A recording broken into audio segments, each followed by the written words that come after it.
12. That's what they're called in Seattle. The fan base so passionate they had a jersey number retired in their honor.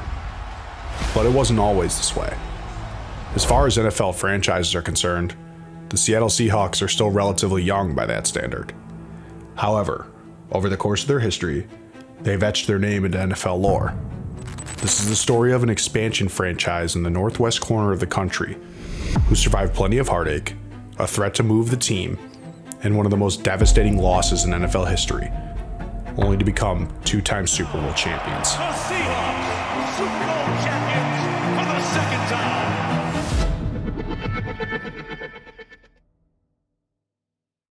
The Seahawks began as an expansion franchise in 1976. The AFL-NFL merger in 1970 called for the addition of 2 teams, bringing the total from 26 to 28. In 1972, Seattle Professional Football Incorporated, formed by a group of Seattle community and business leaders, started the process of bringing a professional team to the city of Seattle. By 1974, the team was named an expansion franchise by the NFL, and in 1976, the Seahawks played their first season under majority owner Lloyd Nordstrom of the Nordstrom family. The first move was to hire John Thompson as GM in 1975, and shortly after that, the team was named the Seahawks. The story behind the franchise's naming is actually pretty cool, as it was selected from nearly 20,000 public entries to a contest. Thompson hired Jack Patera, an assistant coach for the Minnesota Vikings, as the franchise's first head coach. To field the team, the Seahawks held public tryouts for citizens in the area wanting a shot at NFL glory. Just kidding. There was an expansion draft where the Buccaneers and Seahawks alternated selecting unprotected players from the other 26 teams to field a roster. In the 1976 rookie draft, the Seahawks also had the second overall pick, and with their first choice in franchise history, they selected legendary defensive tackle Steve Niehaus out of Notre Dame. Steve wasn't actually a legend by NFL standards. He only played a few seasons in the NFL, but he did win Defensive Rookie of the Year in 1976. While Steve Niehaus was the headliner, the Seahawks selected a different Steve in the 4th round that year, and this Steve certainly became a legend. In their first season as a franchise, the Seahawks struggled mightily, which was to be expected. They finished their first season 2-12 and last in the NFC West, before switching to the AFC. The highlight of the season, however, was the Expansion Bowl that featured the Seahawks and the Tampa Bay Bucks. Late in the 4th quarter, the Bucks had a chance to tie it until Mike Curtis blocked the field goal and then rocked a fan who ran onto the field. What a start to Seahawks history. After the season, Seattle switched with their counterpart expansion franchise, the Bucks, in a pre-planned arrangement so that each team could play each other twice, and every other NFL team once. The remainder of the 70s was middle of the road for Seattle. While they managed 2 winning seasons in 78 and 79, the team failed to make the playoffs in their first 4 seasons as a franchise, although Jack Patera did win Coach of the Year in 78. After poor seasons in 80 and 81 and a bad start to 82, Patera was fired and Chuck Knox was brought in to turn things around for the struggling expansion team. Knox was the former head coach of the Buffalo Bills, making the playoffs twice in 5 seasons with the team. And when he got to Seattle, he certainly turned things around. In year 1 with his new team, Knox led Seattle to a 9-7 record, but more importantly, the team's first playoff berth in franchise history. Behind a powerful rushing attack known as Ground Chuck, featuring All-Pro running back Curt Warner, and a solid defense headlined by All-Pro safety and interception leader Kenny Easley, the Seahawks made the most of their 9-7 season. The first playoff game in Seahawks history was prophetic. They trounced division rival Denver in the wildcard round, 31-7. Quarterback Dave Krieg was excellent, throwing for 200 yards and 3 touchdowns on 12 of 13 passing. Steve Largent, a name we'll hear more and more as the story goes on, led all Seahawks receivers with 74 yards and a touchdown of his own. As the Seahawks marched on to the divisional round, Knox and company kept the good times rolling. The game was Seattle's first divisional playoff bout in franchise history, and they faced a tall task against a very talented Miami team featuring future Hall of Famer Dan Marino. Seattle did what they did best under Knox, pounding the rock in a rainy game and build an early lead against Miami. The second half, Marino and company started to come back, but Seattle's stout defense held rookie Dan and company one last time, securing a major upset victory. The Cinderella Seahawks had officially arrived. Yet, as they moved on to their first conference championship in franchise history, Cinderella was reminded that the clock would eventually strike midnight.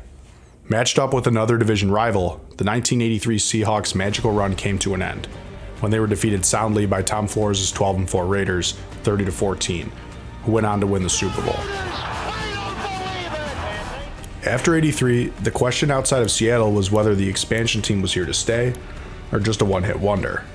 Knox, Largent, and Easley were determined to prove the former, and prove it they did. To start the season, Seattle honored their fan base in the best way possible, retiring the number 12 jersey to honor those who gave them an incredible home field advantage. The 12th man was born. That year, Largent went for over 1,100 yards and 12 touchdowns. Easley won Defensive Player of the Year, and Knox took home Coach of the Year. Seattle finished 12-4, falling just short of their first division title in franchise history, taking home second place behind Elway's Broncos, who finished the season 13-3. This time around, Seattle was determined to flip the script and parlay their franchise best 12-4 finish with a Super Bowl. In the wildcard round, Seattle stayed true to their intention, defeating their division rival Raiders in an absolute barn burner, 13-7. The Hawks had gotten their revenge for '83 and now needed to get past the Dolphins for a second straight AFC Championship appearance. In the divisional round matchup, the script was officially flipped. Miami cruised past Seattle 31-0, avenging their own loss from the previous season and ending Seattle's hopes of reaching their first Super Bowl. Over the next two seasons, the Seahawks failed to build on their momentum from the previous 2 years, but remained a solid team, finishing 8-8 in '85 and 10-6 in '86, narrowly missing the playoffs. '87 marked the return of playoff football for Seattle, but the Seahawks fell short once again. They finished 9-6 during the regular season for their third second-place AFC West finish in 5 seasons. In the wildcard round, the Hawks matched up with the Oilers, hoping to go on a run as Largent's career was nearing an end. Unfortunately for Seattle, the run would end in devastating fashion, losing an incredibly close matchup to Houston, 23-20 in overtime. In 1988, the Seahawks began a period under new ownership, when the Kens, Behring and Hoffman, purchased the franchise for $80 million. In the '88 season, Seattle won their first division title in franchise history, but for the second straight time, fell short of double-digit wins with a 9-7 finish. Hosting their first divisional round game in franchise history, Seattle faithful were hopeful that the team would find their way back to the AFC title. Their hopes, however, would end there, as Boomer Esiason and the Bengals defeated the Hawks 21-13 on their way to a Super Bowl appearance. After '88, the wheels in Seattle started to spin, and the franchise failed to gain much ground. Largent retired after the '89 season, and Seattle began their deadest period in franchise history. For the next decade, the Seahawks failed to finish better than third in the division, with a bushel of mediocre records along the way. Knox left the team after '91, and Tom Flores, who defeated Seattle in the AFC Championship game several years back, took over. When Flores, who was clearly at the tail end of his coaching career, didn't pan out the way they expected, Seattle moved on to Dennis Erickson, who had limited success as well. From '89 to '98, the Seahawks finished a disappointing 68-90, with the lone bright spot being a Defensive Player of the Year honor for Cortez Kennedy in a 2-14 season. In '97, the Kens moved the team headquarters to Anaheim. As the franchise faced bankruptcy, the Kens threatened to move the team from Seattle. This started an all-out war with the NFL, where the NFL threatened Behring with a $500,000 per day fine until the team's headquarters was moved back to Seattle. In the end, the pressure was too much for the Kens to keep up with, and in 1998, they sold the team to Microsoft co-founder Paul Allen for $200 million. From this day forward, the Paul Allen era was in full swing, and it was clear that the Seattle Seahawks were no longer playing around. Desperate to turn the tide, Seahawks brass made an incredible move in 1999. Mike Holmgren, remember him? The Super Bowl winning head coach for the Green Bay Packers and the man who helped turn Brett Favre into a superstar with his West Coast offense. He had become quietly disgruntled in Green Bay. Mike, like many coaches in NFL history, wanted control of player personnel, power that Green Bay was not willing to give him. In turn, he resigned as Packers head coach following the 1998 season, and the Seahawks pounced. They signed Holmgren to an 8-year, $32 million contract. Holmgren was now the man in Seattle and was determined to change the franchise forever. In his first season as head coach, Holmgren led Seattle to the playoffs for the first time in a decade. John Kitna and Ricky Watters spearheaded Holmgren's first offense in Seattle, as Cortez Kennedy continued to hold things down on defense. The Seahawks won the AFC West for the second time in franchise history with a 9-7 record, and matched up with none other than the Miami Dolphins in the wildcard round. Seattle jumped out to a 10-3 lead at half, and then retook the lead in the third on a wild kickoff return touchdown to go up 17-10. At this point, it looked as though Dan Marino era in Miami would finally be coming to a close. But the Dolphins and Jimmy Johnson would not go away quietly. They rallied back with 10 unanswered to take a 20-17 lead, their first lead of the game. With time still on the clock, Seattle's fate rested in the hands of Kitna. He threw an interception on Seattle's final drive, and the first season of the Holmgren era came to a bitter end. In the 2000 NFL Draft, Holmgren made a great move, drafting Shaun Alexander out of Alabama with the 19th overall pick. That season, the Seahawks took a step back under Holmgren, finishing 6-10, but Alexander showed flashes.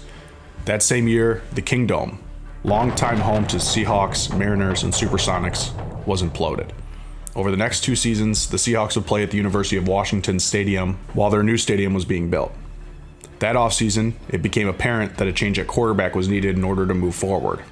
In a shocking move, Holmgren made a trade with his former team. He sent Seattle's 10th overall pick and a 3rd-round pick to the Packers for Matt Hasselbeck, who was a rookie under Holmgren the year before he left for Seattle, and the Packers' 17th overall pick. The move, at the time, did not seem like a great one. But as time would go on, Holmgren would turn out to be right. The next 2 seasons were tough ones in Seattle. Hasselbeck was struggling. The team finished 9-7 in 2001, but missed the playoffs. In 2002, the Seahawks moved back to the NFC, becoming the only team to move conferences twice since the merger. They took another step back that season, finishing 7-9 and missing the playoffs again. Faith in Holmgren to build a competitive roster had dwindled. He retained head coaching duties, but stepped down as general manager to focus on coaching. In 2003, the Seahawks hired Bob Ferguson as their general manager, and things started to change in a big way. 2003 was the year Holmgren's system finally started to pay dividends. While they only finished 10-6 and second in their first season back in the NFC, Seattle made the playoffs again after missing out on the tournament the previous 3 seasons. In the wildcard round, Holmgren, Hasselbeck, and Seattle had a meeting with fate as they matched up with the Green Bay Packers. The game was absolutely epic and will forever be remembered by Seattle faithful, but we'll get to that in a minute. Teams traded blows in the first half, but it was Green Bay who took a 13-6 lead into the break. In the second half, Seattle punched back, scoring 14 unanswered points on a pair of Alexander 1-yard plunges to take a 20-13 lead into the fourth quarter. Green Bay would not go away quietly. They scored 14 unanswered on a couple 1-yard plunges of their own to take a 27-20 lead late in the fourth quarter. With just under 3 minutes left on the clock, it was do or die for Seattle. Hasselbeck and the Seahawks went on a clinical 7-play, 67-yard touchdown drive that was capped off by Alexander's 3rd 1-yard rushing touchdown of the game. The score was tied, and after Green Bay failed to win in regulation, we headed to overtime. Most coin tosses aren't memorable. There are very few that are remembered in the history of the NFL. This coin toss, however, is unfortunately one of the few. When Seattle won the toss, Hasselbeck said something that would send chills down a fan's spine no matter the outcome. We want the ball, we're going to score. His bold proclamation that towed the line of cockiness and confidence set the stage for one of the wildest plot twists in NFL history. After taking the ball and telling everyone watching that they were going to score, Matt Hasselbeck ended the game on the first offensive play of the drive, just not in the way he had intended.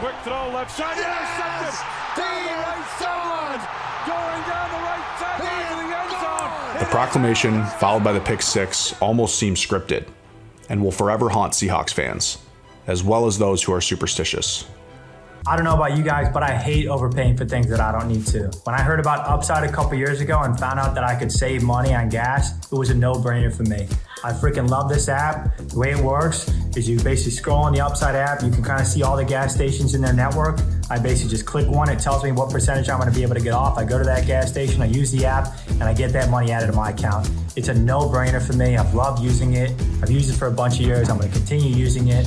And we recently partnered with Upside, so Upside is giving back up to $1 billion to its users. To find out how much you could earn, download the free Upside app today and use promo code FTF to get an extra 25 cents back for every gallon on your first tank of gas. That's an extra 25 cents back for every gallon on your first tank of gas using code promo FTF. Thanks again. Following the tragic end to the 2003 season, Seattle continued to perform under Holmgren and Hasselbeck. Although they failed to reach double-digit wins, the Seahawks won their first NFC West title in franchise history after only 3 years in the division. They made the playoffs once again, and this time matched up with division rivals St. Louis in the wildcard round. Facing off against Mark Bulger and the remaining members of the greatest show on turf, Seattle had their hands full, but came prepared. The Rams built a 14-3 lead midway through the second, but the Seahawks would not give up. 10 unanswered points brought Seattle within striking distance in the third quarter. A Rams field goal extended the lead to 4, but Hasselbeck and the Seahawks answered with a touchdown of their own, taking their first lead of the game 20-17. The good times, however, would end there. The Rams rattled off 10 unanswered points in the fourth quarter. The Seahawks were sent packing, and fans began to question whether Holmgren and Hasselbeck would ever be able to get over the hump. With some limited success in the previous few seasons, 2005 wasn't do or die, but it felt like it. The Seahawks team was talented. They just hadn't managed to put it all together. In 2005, they put it all together. Shaun Alexander absolutely exploded. He set the single-season touchdown record with 28 total touchdowns. He broke the Seahawks single-season rushing record, won Offensive Player of the Year, and was named MVP, becoming the first non-quarterback to win the award since Marshall Faulk in 2000. The Seahawks roared to a franchise-best 13-3 record. One of those 13 wins came in a memorable game against the Giants, when Jay Feely missed 3 game-winning field goals in a row. Seattle survived. At the conclusion of the regular season, Seattle won the NFC West for the second time in a row, and won their third division title under Holmgren. They were the number 1 overall seed in the NFC, and it looked like this time they were finally going to get over the hump. In the playoffs, Seattle took care of business. They won a low-scoring affair over the Redskins 20-10 in the divisional round, followed by a 34-14 drubbing of last year's NFC champion Panthers in the title game. Seattle had finally gotten over the hump and atoned for their shortcomings in years past. The Seahawks and 12 were headed to the Super Bowl. The matchup was highly anticipated. It was Seattle's first Super Bowl. It was Holmgren's return to the big game for the first time since his exit from Green Bay. It was an opportunity for Hasselbeck to etch his name into NFL history. On the other side, however, stood a team just as prepared for destiny. The Steelers' storylines were just as plentiful. It was Ben Roethlisberger's opportunity to prove himself as one of the game's elite. It was Cowher's opportunity to claim his seat amongst the all-time great coaches. And it was Jerome Bettis' return home. With so much sizzle, the big game in Detroit had reached a fever pitch just prior to kickoff. And the game lived up to the hype, just not the way Seahawks faithful had intended. Seattle kicked off the scoring with a field goal, but from that point forward, Pittsburgh's defense and ball control were the story. Steelers controlled Seattle and the game with their stout defense, who carried them all season. On the back of a heroic performance from Hines Ward, who won Super Bowl MVP, Pittsburgh brought home their 5th Super Bowl in franchise history. It was a sad day for 12, and a bitter reminder that there are different levels to NFL franchises. Desperate to prove themselves as one of the elite, Seattle continued to show they were a strong franchise and worthy of being considered as one. In 2006 and 2007, Seattle won their 3rd and 4th straight NFC West titles with records of 9-7 and 10-6 respectively. In 2006 playoffs, Seattle fans got all they could handle. In an absolutely insane game against the Cowboys in the wildcard round, the Seahawks found themselves trailing 20-13. On 4th and goal from the 2, the Cowboys got a crucial stop, and the Seahawks' chances started to fade. However, on the next play, Seattle cornerback Kelly Jennings forced wide receiver Terry Glenn to fumble into the end zone for a safety. On their next drive, Matt Hasselbeck fired a 37-yard touchdown pass to Jeremy Stevens, but the Seahawks missed the 2-point conversion. Trailing by only 1, the Cowboys drove deep into Seattle territory, setting up a 19-yard go-ahead field goal that could have ended the Seahawks season. Then, the unthinkable happened.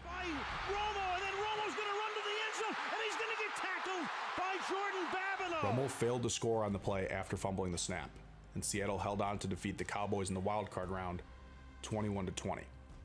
The divisional round was just as crazy. Scoring was aplenty in the first half, as teams traded touchdown after touchdown. When the dust had settled in the first 2 frames, Chicago held a 21-14 lead at the break. The Seahawks continued to battle, firing off 10 unanswered points in the third quarter to take a 24-21 lead into the fourth. With defense as the story in the final quarter, Chicago mustered a field goal to tie the game at 24. We were headed to overtime. Chicago won the toss in overtime, but Rex Grossman didn't follow in Hasselbeck's footsteps. Bears marched down the field and ended Seattle's hopes of another Super Bowl run with a field goal. In 2007, it was more of the same. Another NFC West title, another wildcard win, this time over the Redskins 35-14. Yet again, the divisional round proved to be the endpoint, as the Packers throttled the Seahawks 42-20. With so much on the line for Seattle and Holmgren in 2008, it was obvious these were not the same Seahawks that went to the Super Bowl 3 years earlier. A 4-12 season and a third-place finish in the NFC West meant the end of the Holmgren era in Seattle. Another sub-500 finish in 2009 with Jim Mora at the helm meant not only no playoffs for Seattle, but some serious changes at the top. This is where the story gets really good. To fill the general manager vacancy left by Ruskell and the head coaching position left open by Mora, the Seahawks went back to a familiar well for the former job, and a not-so-familiar one for the latter. As GM, the Seahawks brought in talent from Green Bay for a second time, signing Director of Football Operations John Schneider. For head coach, the Seahawks went big and bold, signing legendary USC head coach Pete Carroll to lead their team. In the 2010 NFL Draft, everything changed. John Schneider started to show signs that he was more than just a capable general manager, and that he was special. In the first round, he parlayed Russell Okung with Earl Thomas, followed by Golden Tate in the second, and Cam Chancellor in the fifth. The party in Seattle had officially started. Although the first season under Carroll was losing one at 7-9, the Seahawks wildly won the NFC West and picked up another key piece along the way. Marshawn Lynch, aka Beast Mode, was acquired mid-season in a trade with the Buffalo Bills. In the first round of the playoffs, Seattle matched up with the defending Super Bowl champion New Orleans Saints and were widely considered massive underdogs. After falling behind 10 early in the second quarter, Seattle went to work, taking a 34-20 lead late in the third quarter. Just as the Saints started to mount a comeback, the midseason acquisition, Marshawn Lynch, did something that will forever live on in NFL lore. 15, he could go, he is gonna go, touchdown Seahawks! The Beast Quake sent New Orleans packing, and the crazy upset was complete. The divisional round matchup the following week proved that Seattle still had some work to do on the rebuild front, but that very soon they were going to be a force to be reckoned with once again. The 2011 NFL Draft was another masterclass by Schneider. He added linebacker KJ Wright in the fourth, corner Richard Sherman in the fifth, and defensive end Malcolm Smith in the seventh. The Legion of Boom, featuring Thomas, Sherman, and Chancellor, was complete.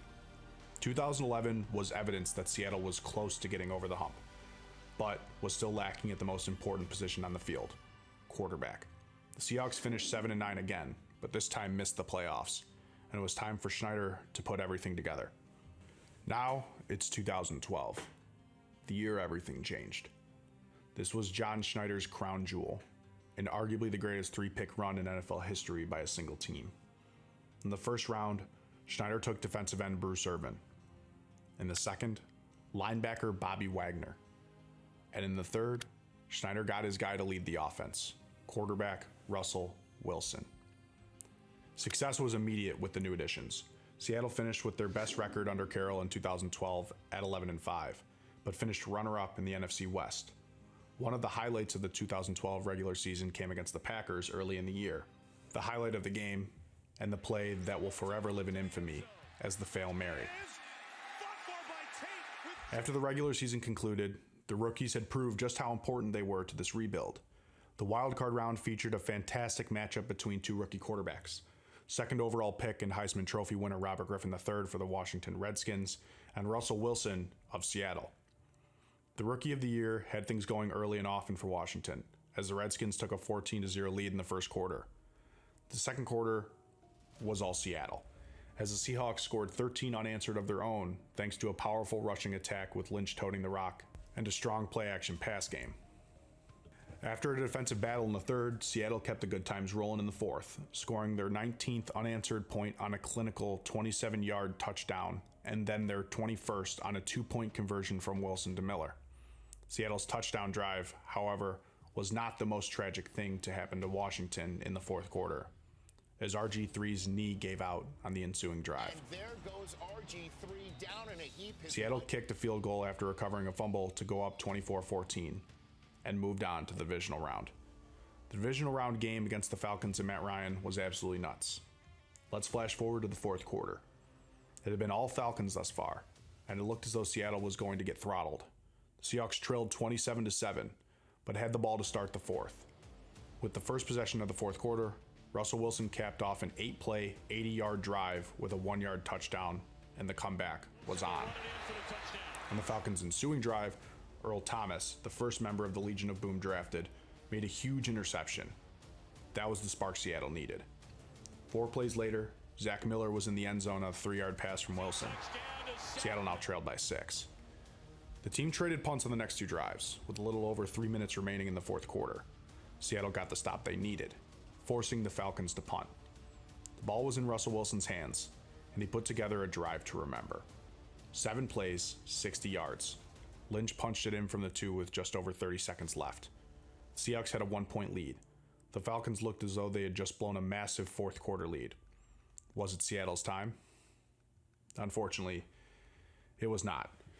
Matt Ryan orchestrated a ridiculous drive with 2 deep passes to push Atlanta into field goal range. Matt Bryant drilled the 49-yard field goal with 8 seconds left, and Seattle went home. Everything from the previous 2 seasons built up to 2013. The Legion of Boom was ready. Russell Wilson and Pete Carroll were ready. Seattle and 12 were ready. The Seahawks went off. A 13-3 record and one of the best defenses the league has ever seen. That was the story of the 2013 season.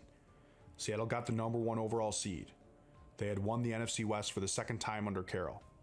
This was the season.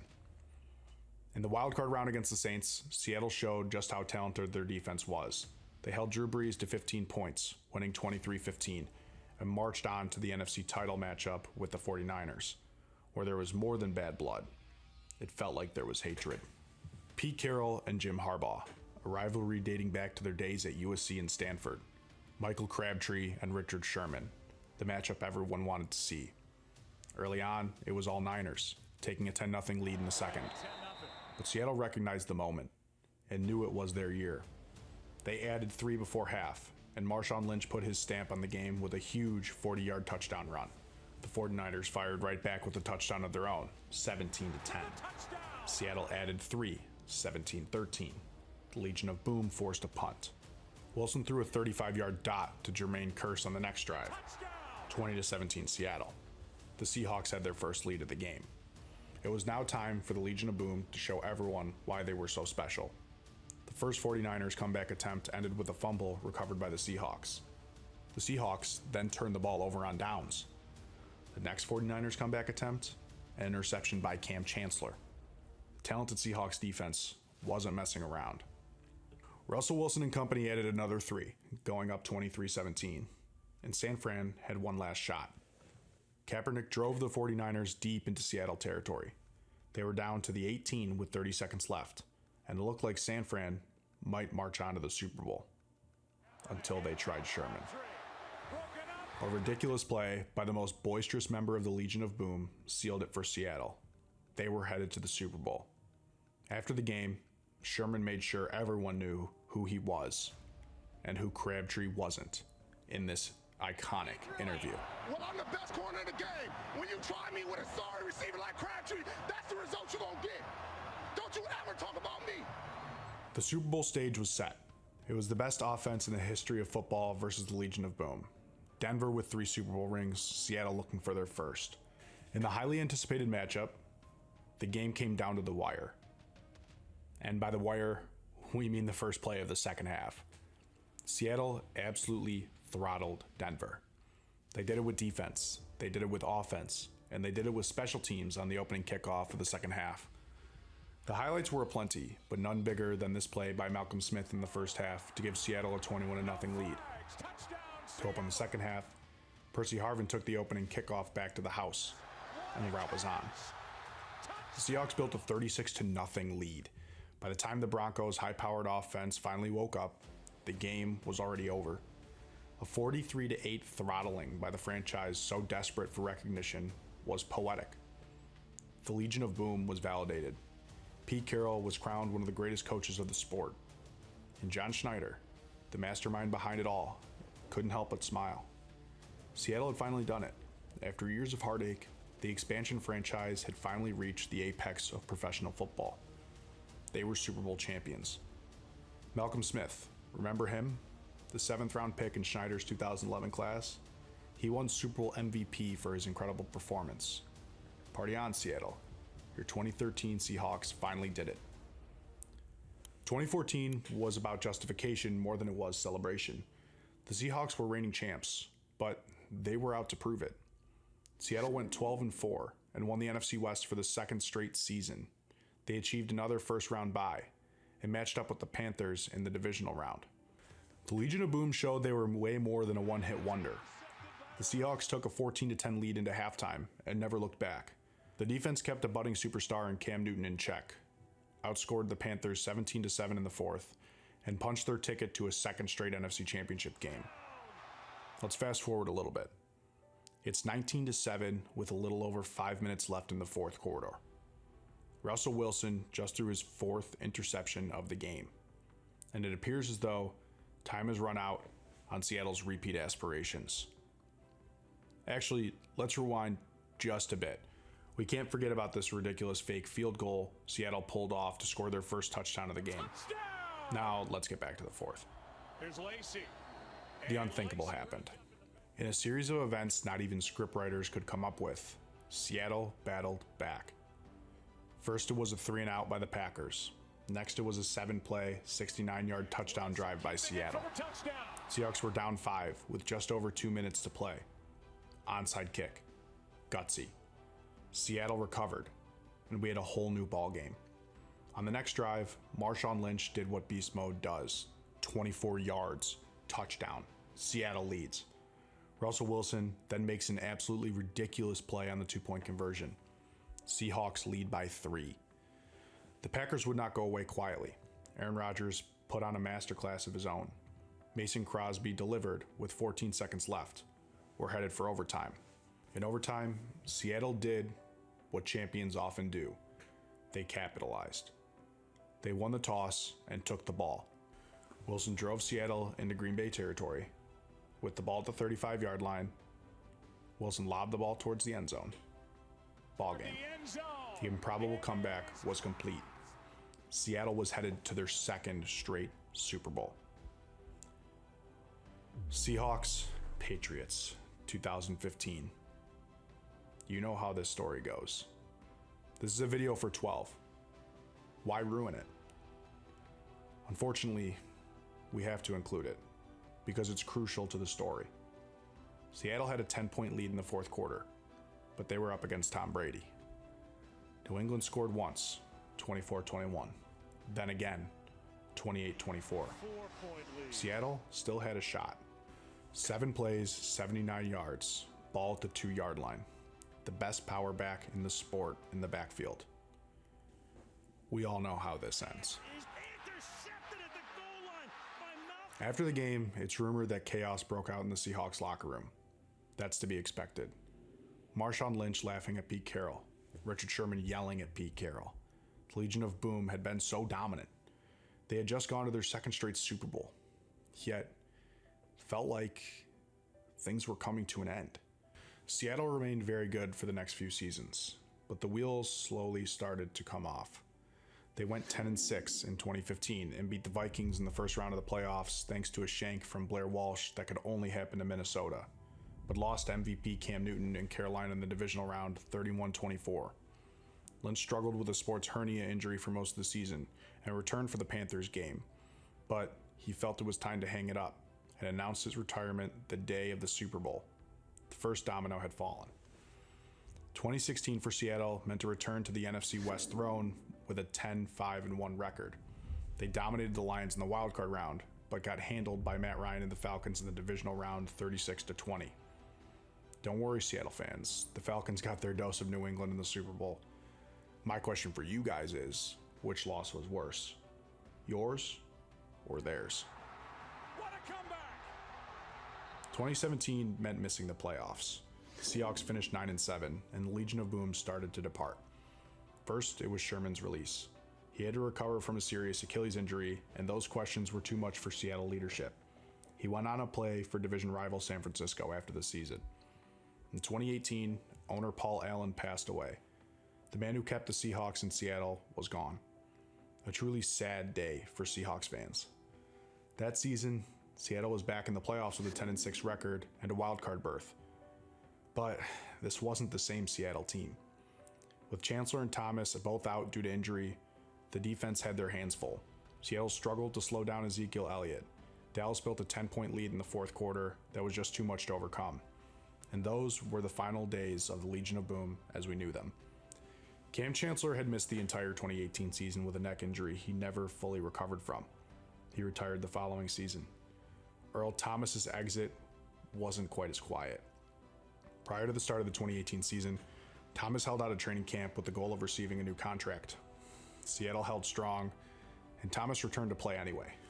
In week 4 of the 2018 season, Earl suffered a serious leg injury. As he was carted off the field, he let the Seahawks bench know how he really felt.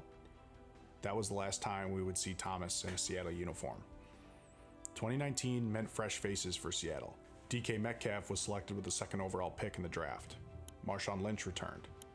He had come out of retirement to play for his hometown Raiders and now was back in Seattle. The Seahawks remained a tough out in the NFL. They finished the 2019 season at 11-5 and defeated the Eagles in the wildcard round 17-9. With an opportunity to return to the NFC title, Seattle needed to go through a Packers team that had not forgotten about 2015. This time around, Rodgers and Adams were simply too much for the Seahawks. Seattle fell behind 20-10, but this time there would be no comeback. Seattle tried their best to come back against Green Bay, but simply ran out of gas. The final was 28-23. In 2020, Seattle was back in full form. They finished the season 12-4 and were kings of the NFC West for the 5th time under Carroll. Russell Wilson won Walter Payton Man of the Year, and the Seahawks matched up with division rival LA in the wildcard round. Yet again, the defense in Seattle was an issue. The game remained relatively close for the majority of the contest, but Seattle was playing catch-up the whole way. The Rams pulled away 30-13 in the fourth and ended Seattle's season. The final was 30-20. 2021 was a sad season for Seattle and meant a changing of the guard. The Seahawks missed the playoffs for only the 3rd time under Carroll. The remaining key members of the Super Bowl championship team left after the season. Wilson was placed on injured reserve midway through the season after undergoing surgery on his finger and was traded to Denver the following offseason. Bobby Wagner was released and signed with division rival LA. Pete Carroll continued to coach for another 2 seasons. In 2022, the Seahawks had a bit of a comeback year with Geno Smith under center. Geno won Comeback Player of the Year and led the Seahawks to the playoffs with a record of 9-8. But they were quickly shown the door by the Niners, 41-23. 2023, Seattle doubled down with another 9-8 record, but missed the playoffs. It was clear changes needed to be made in Seattle, and Carroll stepped down as head coach, but remained with the front office. To shake things up, the Seahawks went a different direction than they had their past 2 coaching hires. They went with youth over experience and hired up-and-coming coach Mike MacDonald, defensive coordinator for the Ravens. The first season under MacDonald, record-wise, was different with a record of 10-7, but they missed the playoffs. Geno Smith was still quarterback, but it had become clear he wasn't the same guy he was during the 2022 season. With questions about just how good Seattle was, 2025 was go time for the Seahawks. But before we get to this year, let's discuss the roster and how we got to this point. In other words, it's time to check back in with our good friend, John Schneider. Quietly working, Schneider never stopped trying to build a championship contender. And over the past 5 seasons, he made shrewd move after shrewd move with the goal of getting back to the NFL mountaintop. Let's start with the 2022 NFL Draft, one of many Schneider masterclasses in roster building. Round 1, pick 9, Charles Cross, tackle. Round 2, pick 40, Boye Mafe, defensive end. Round 4, Kobe Bryant, defensive back. And round 5, Tariq Woolen, defensive back. The list doesn't end there. Oh no. This party is just getting started. 2023, here we go. Round 1, pick 5, Devin Witherspoon. Round 1, pick 20, Jackson Smith and Jigba. Is he any good? Round 2, pick 37, Derek Hall, defensive end. Round 2, pick 52, Zach Charbonnet, running back. And round 4, offensive lineman, Anthony Bradford. Get the picture yet? No? All right, let's keep going. 2024 was Byron Murphy and AJ Barner. 2025, Gray Zabel and Defensive Rookie of the Year, Nick Emanwari. 10 high-level starters in 4 drafts. Some of these guys aren't just high-level. They're Offensive Players of the Year and borderline All-Pros. John Schneider kept working, quietly, like he always does. But Super Bowls aren't just won in the draft. They're won in free agency, too. Julian Love, Josh Jobe, Uchenna Nwosu, Cooper Kupp, Leonard Williams, and the man in charge of it all, Sam Darnold. The biggest risk of the Schneider era wasn't a risk at all. He saw what Darnold did in Minnesota and rewarded him for it. Schneider built the team behind closed doors and then found his quarterback when the time was right, just like he had done over a decade ago. Oh yeah, he drafted Kenneth Walker and traded for Rashid Shaheed as well, but we'll get to those guys later. With all of that settled, no one thought 2025 was supposed to be the year of the Seahawk. But nobody told the Seahawks that. Seattle absolutely rolled. 14-3. Sam Darnold played great football. Mike MacDonald's defense was stifling. The dark side, they called them. And the Seahawks came up huge in the biggest moments. December 18th, 11-3 Seahawks versus the 11-3 Rams. One team was told they were supposed to be here. The other team didn't care if they weren't. Seattle fell behind by 16 in the fourth quarter. The Rams already won game 1 of the 2 games set against their division rivals. Seattle's hopes of winning the division and the 1 seed were in serious jeopardy. The score was 30-14, and the Rams are punting after intercepting Darnold on 3rd and goal. Rashid Shaheed, remember that guy? Seattle traded for the New Orleans game changer just prior to the deadline, and Shaheed did exactly what the Seahawks brought him in to do. Change the game. 58 yards and a 2-point conversion later, Seattle now trailed by only 8. The fun doesn't stop there. The Rams go 3 and out. Seattle is now right back in it. After the punt, Shaheed did it again. 31 yards from Darnold. The next play, a 26-yard strike to Barner for a touchdown. The drama is just starting. The Seahawks need a 2-point conversion to tie it. And then this happens. Quick throw here and into a lot of traffic and incomplete. After reviewing the play, the quarterback threw a backward pass, which was recovered in the end zone by the offense. It is a successful conversion. Regardless of the call, the game is tied. Both teams traded punts, and then the Rams decided it was go time. They drove deep into Seattle territory and set Mevis up with a 48-yarder to take the lead. Missed it. A few fruitless drives later, and we're headed to overtime. In the extra frame, the Seahawks strike first. Stafford was absolutely surgical on an 8-play, 80-yard drive capped off by a Puka Nacua 41-yard touchdown. Extra point is good. Seattle's division chances are once again on life support.